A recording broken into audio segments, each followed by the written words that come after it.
Hello everyone, welcome to my YouTube channel. So today we're gonna learn about searching. So searching से हम क्या समझते हैं कि किसी चीज़ को भी खोजना, तो उसी तरह इसका definition भी है कि find the specific number in a array is called searching. मतलब कि array में कोई specific number को खोजना क्या कहलाता है? सर्चिंग. ये सर्चिंग दो टाइप के होते हैं, एक होता है लीनियर सर्च और एक होता है बाइनरी सर्च. सो हम लोग मूव करते हैं लीनियर सर्च में. सबसे पहली बात कि लीनियर से हम लोग समझ क्या रहा है. लीनियर मतलब एक टाइप का कोई सीरीज में रहेगा, राइट? और उसमें से हम लोग को खोजना है जो भी पर्टिकुलर हमें कोई भी नंबर चाहिए हो. तो सबसे पहले हम लोग इसका प्रोग्राम देखते किस तरह से होगा. तो सबसे पहले हम लोग तो आई लिए हैं.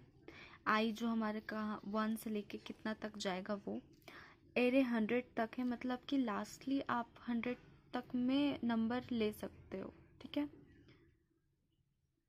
मतलब उसमें पुट करने पे नहीं, वो तो आप 1000 वगैरह कुछ भी लिख सकते हो एरे का एलिमेंट्स. बट वो लास्ट जो एरे का S-1 वो कितना तक जाएगा? 100. ओके, 100 एलिमेंट्स हम लोग ले सकते हैं. I hope you got it my point.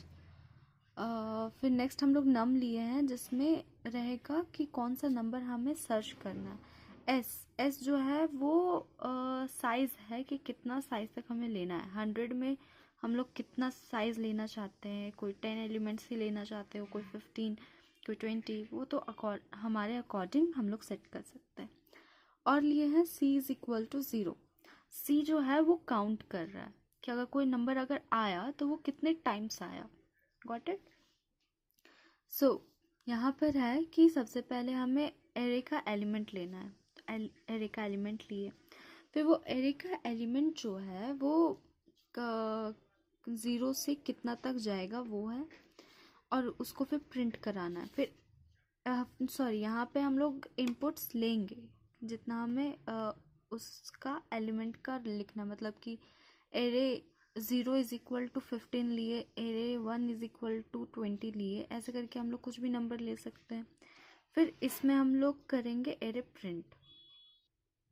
यहाँ पे हम लोग का एरे जो है वो सारा एलिमेंट प्रिंट होगा. अब हम लोग से और पूछा जाएगा enter the number want to be search, जो नंबर हमें सर्च करना है.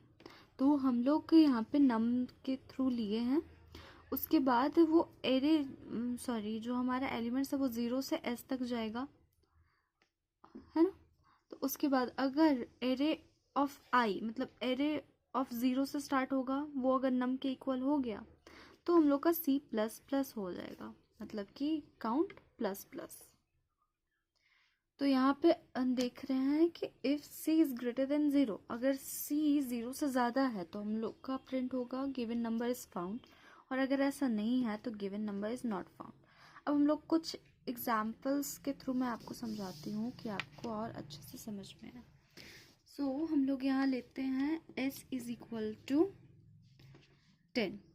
ओके, तो अगर एरे ऑफ 0 हम लोग लिए 10, एरे ऑफ 1, फिर array of 2, array of 3, array of 4, array of 5.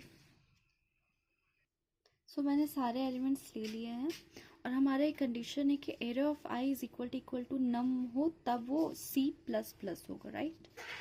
सो सबसे पहले तो एरे ऑफ आई में एरे ऑफ 0 आएगा तो 10 is equal to first of all हमें नम लेना होगा. तो नम हम लोग लेते हैं 23.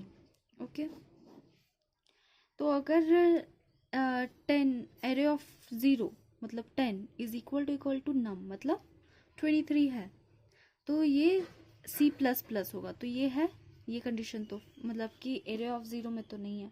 फिर एरे ऑफ 1 में आएंगे तो एरे ऑफ 1 में 23 आ रहा है, तो ये इक्वल टू 23 है, तो ये हो जाएगा, और C इज इक्वल टू 1 हो जाएगा, C++. फिर आ रहा है हमारा 70. क्या 70 हमारा 23 के इक्वल है? नहीं है, तो अभी भी यहाँ पे C इज इक्वल टू 1 रहेगा. फिर आ रहा है 60, तो 60 क्या 23 के इक्वल है? नहीं है, तो अभी भी c इज इक्वल टू 1 रहेगा। फिर आ रहा है हमारा 23 और ये 23 के इक्वल है, तो यहाँ पर c इज इक्वल टू 2 हो जाएगा, c प्लस प्लस। देन यहाँ पे 40 आ रहा है जो कि 23 के इक्वल है, नहीं, तो अभी यहाँ पर c इज इक्वल टू 2 ही रहेगा।